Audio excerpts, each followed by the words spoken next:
para que nos explique cuál es el estado de la relación entre la Corte Interamericana de Derechos Humanos y el Estado peruano, particularmente en el Congreso, por la ley que ha sido aprobada en primera votación. ¿Por qué es que la Corte tiene derecho, si lo tiene, a pronunciarse sobre el procedimiento legislativo en curso? Mira, primero, un asunto de carácter general. La Corte es el órgano de un tratado que el Perú ha firmado y ha ratificado, y por lo tanto todos los órganos del Estado peruano y la sociedad peruana están, digamos, de alguna manera sometidos a las disposiciones de este Tribunal Internacional. La Corte, consecuentemente, sobre ese entendimiento, ese tipo de principios de derecho internacional, actúa consecuentemente sobre la base de sus atribuciones jurisdiccionales.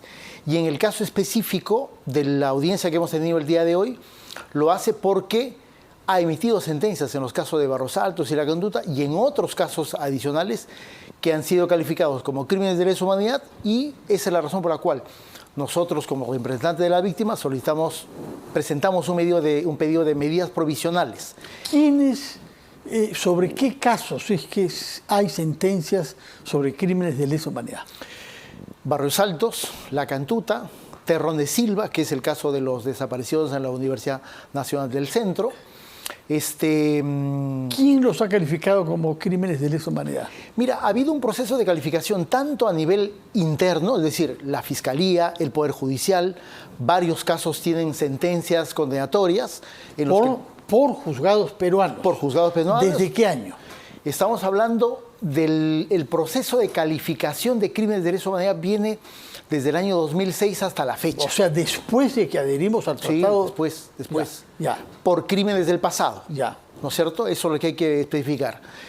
El proyecto ¿Por qué por crímenes del pasado? Por lo siguiente, ¿no? El proyecto funciona sobre una premisa absolutamente falsa, Fernando.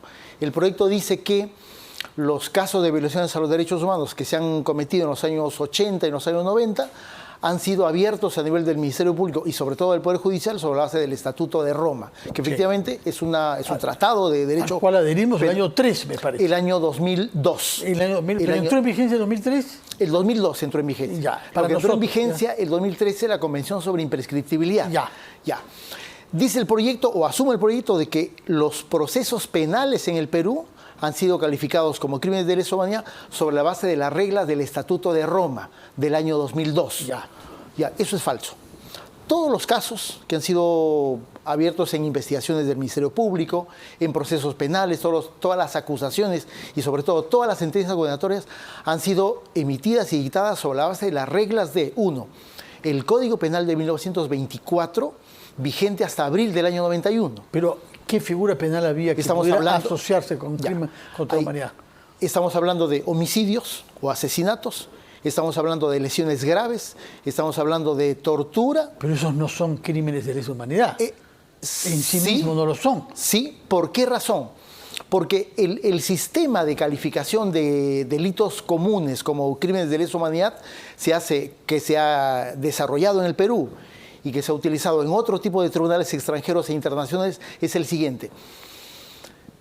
Se califica o se tipifica un hecho como sobre la base de una ley penal nacional. El caso de Los Cabitos o el caso de Acomarca es un delito de asesinato en la ley penal nacional. El caso Barrios Altos es un delito de asesinato en la ley penal del año 91. Pero en el curso del proceso de investigación penal hay una actividad probatoria que está dando cuenta de que, primero, ese no es un delito común, ¿no es cierto? No es un homicidio cualquiera, sino que hay ciertas características y condiciones que determinan que ese crimen expresa una particular gravedad, un acto inhumano, como decía el Estatuto de Nuremberg, ¿no es cierto? 46. Y sobre esa base, los tribunales penales deciden que hay una tipificación que respetan de la ley penal nacional, con lo cual hay un escrupuloso respeto homicidio, asesinato, a la ley penal interna y al principio de legalidad, ¿no es cierto? Y luego determinan que por esas particulares características del hecho delictivo hay una necesidad de calificar complementariamente como crimen de lesa humanidad de acuerdo al derecho internacional consuetudinario. Ahí viene el argumento de decir que hay una costumbre. Pero ¿desde cuándo es que hay tribunales peruanos que han calificado, además de la sentencia dada, esos crímenes como de lesa humanidad? El primer caso que se califica como crimen de lesa humanidad es el caso de la matanza en Chuschi, de 1991 y es una sentencia que la Sala Penal Nacional emite el año 2007. Ese es el primer caso en el que muy claramente la Sala Penal Nacional argumenta de que ese es un delito de asesinato, pero de acuerdo al derecho penal internacional es un delito que se califica complementariamente. Es la fórmula que usa César San Martín también en la sentencia sobre Fujimori, sobre la Cantuta.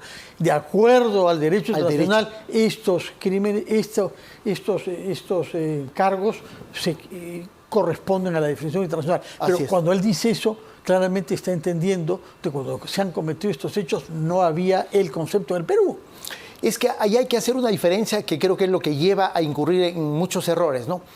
Una cosa son los delitos comunes del Código Penal del 24 del año 91 y otra cosa son los crímenes contra la humanidad, Fernando, que no son un delito, sino un género de delitos. Y por eso tú puedes calificar, si encuentras esas características específicas de que sea un hecho de carácter sistemático o que se haya cometido en un contexto de violación a los derechos humanos, en diferentes hechos delictivos. El delito de asesinato, desaparición forzada, tortura, secuestro o violación sexual. Es decir, esos delitos uno los puede encontrar en la ley penal nacional, pero merecen una calificación como crímenes internacionales por la forma en que han sido cometidos, ¿no es cierto? Y eso determina... ¿Qué pasaría si esta ley fuese aprobada en segunda lectura y se incorporara a nuestro derecho positivo? Porque no existe el concepto de crimen de lesa humanidad en los códigos peruanos. Mira, en febrero del 98 se incorpora un capítulo al Código Penal de crímenes contra la humanidad. Manipulación genética, desaparición forzada, ¿no es cierto? Pero esos delitos existen en la Ley Penal Nacional, pero obviamente en ningún caso de los crímenes que ocurridos en el conflicto armado han merecido ninguna tipificación. Todos los hechos delictivos, todos los hechos de la violencia de los años 80, 90 han sido tipificados principalmente, yo diría un 60% casos de desaparición forzada, otro porcentaje importante de delitos de asesinato y luego viene otra diversidad de hechos delictivos, tortura, secuestro y casos de violación sexual. Por lo tanto, ahí hay un respeto escrupuloso al principio de legalidad. ¿Qué consecuencias prácticas tendrían sobre procesos en curso o sobre sentencias ya adoptadas si esta ley se aprobase?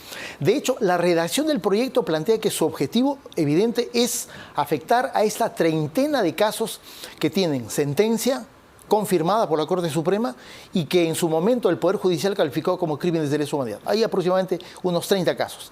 Desde el año 2006, que se emite la primera sentencia, caso Castillo Páez, hasta la última sentencia que se ha emitido hace un par de semanas en el caso Putis, son 107 sentencias en crímenes contra los derechos humanos en el Perú. De esas 107 sentencias, solo 30 casos han sido calificados como crímenes de lesa humanidad. El proyecto busca afectar principalmente esos 30 casos y la consecuencia es, como lo dice textualmente la norma, dice que se debe considerar nula e inexigible esa resolución sancionatoria. Consecuentemente, la persona va a decir, se promulgó mi ley y por lo tanto me voy a mi casa. En los casos que tienen ya una sentencia condenatoria. ¿Beneficiaría a miembros de las Fuerzas Armadas condenados? ¿Urresti podría beneficiarse? Sí, claro. También Urresti. Bustíos, el caso Bustíos fue calificado como crimen de lesa humanidad. Ahora, ¿podría beneficiar a terroristas también? Hay dos casos sobre los cuales se ha difundido. El caso Soras fue calificado por la fiscal Yousy Aburto como un crimen de lesa humanidad. ¿Qué año? El año 2012. O sea, después de la entrada en vigencia de nuestra adhesión al Tratado de Roma. Y entiendo, no he visto un documento, pero entiendo que el caso de la masacre de las Gardenias, el año 88... Que es del MRTA, del MRTA, también ha sido calificado como crimen de lesa humanidad. Creo que contra comunidad homosexual. Sí, en Tarapoto. Ya. En la norma no se establece que esto solamente es para... Algo se dice en los fundamentos, en las consideraciones de la norma, pero digamos, el juez va a leer seguramente no solamente la exposición de motivos, sino específicamente la norma. O sea, ¿podrían salir libres terroristas de Sendero Luminoso y del MRTA si esta ley fuera declarada inejecutable todas las sentencias que han utilizado? Sin valor, ¿no? Nulas, dice la norma que se está planteando y creo que la Comisión Permanente del Congreso la va a aprobar. Por lo tanto, las consecuencias son graves en términos del impacto en cuanto al derecho de acceso a las víctimas, ¿no? Porque finalmente casos de esta naturaleza no se juzgan en 2 o 3 años. En promedio, los casos que se vienen juzgando desde hace 2 décadas son casos ocurridos hace 30 o 40 años inclusive. Y por lo tanto, haber llegado a las instancias de haber tenido una investigación, un proceso judicial, una sentencia condenatoria, con lo cual de alguna manera se identificó cómo ocurrieron los hechos y a los perpetradores, y luego que salga esta norma, obviamente sí es un portazo en la cara a las víctimas, ¿no? Y eso es lo que se está revisando ahora en la Corte Interamericana. Se ha hablado de amnistía. Porque mira, es un error hablar de amnistía. Me parece que no es un error. Es cierto que la norma no tiene ese nombre, ese título, pero la norma, en términos de la pretensión que plantea, que es anular un conjunto de sentencias, es obviamente una amnistía encubierta, ¿no? Porque sin duda alguna busca anular los efectos de las disposiciones judiciales, sobre todo aquellos casos que han sido condenados, pero también se va a afectar casos que están en proceso judicial. El caso Manti Vilca, que dentro de 2 días va a emitirse una sentencia. El caso Patti Vilca, que comprende a Fujimori. Es decir, hay una lista no tan corta de casos que están en juicio oral y que efectivamente podrían ser afectados si es que la norma se promulga. ¿Pero esos casos acaso se llevan a cabo bajo el cargo de crimen de lesa humanidad? Sí, de hecho que sí. Manti Vilca es probablemente uno de los pocos casos, dado que se abrió proceso el año 2009, que desde el primer momento la Fiscalía, el Poder Judicial denunciaron y abrieron proceso considerando que estaban juzgando crímenes de lesa humanidad. Y además considerando que en los años 80 los crímenes de violación sexual no tenían penas de más de 6 años. ¿Cuántas mujeres fueron violadas y asesinadas? La CBR señaló cerca de 30 mujeres. Los casos que el Poder Judicial acogió fueron 9 casos. Es un caso atroz. Y si se cae la acusación por lesa humanidad, se cae toda la acusación y los violadores sexuales van a quedar inocentes. Tendrían que irse a su casa, porque no hay caso. Bueno. Muchas gracias por explicarnos el vínculo que hay entre temas jurídicos conceptuales como crimen de lesa humanidad y las aplicaciones prácticas que pueda tener esto. El tema es complejo, pero el señor Rivera nos ha dado su punto de vista. Muchas gracias por tu